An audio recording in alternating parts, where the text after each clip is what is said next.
Hi guys, me again. So I didn't do a video yesterday, and I'm going to talk about why I didn't do a video and why, when you're self-isolating, you can also learn from from my journey. So yeah, yesterday was tough. Actually, it was only day two, but anybody who knows me knows that I am really active, go out a lot. I'm very social. So being isolated was exactly that. Isolation is boredom, isolation is loneliness. And I think we need to talk about the mental impact of isolation because actually, if more and more of us are going to do this over the coming months, and we're going to need that little bit of help. So, what I found, and this is day three now, is you start doing some crazy stuff. I baked 50 cupcakes. I've only got three people in my house. I'm not sure what I'm going to do with 50 cupcakes.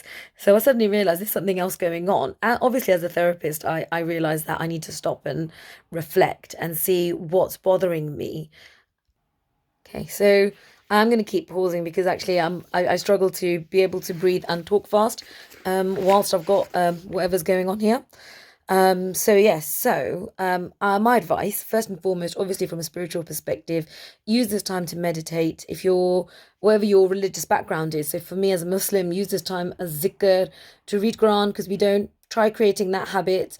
We don't read it as often as we should. Reading namaz, contemplating a bit longer, that it's a great time for us to do all of that. Secondary to that, this is a great time for you to connect with your inner child. This is a great time for you to reflect on your life. Some life mapping work would be really good, and I can do a video on life mapping.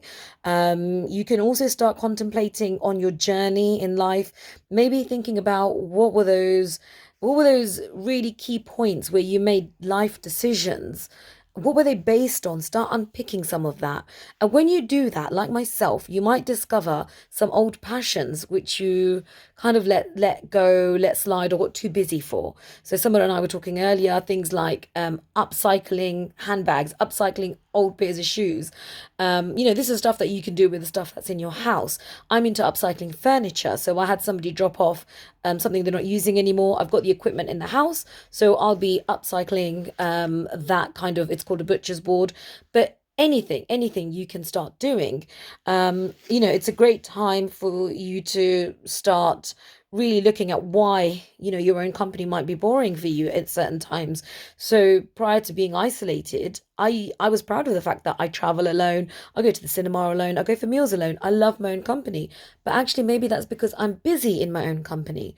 Why is it that when I'm isolated, I'm not as comfortable? These are some really interesting questions to ask yourself.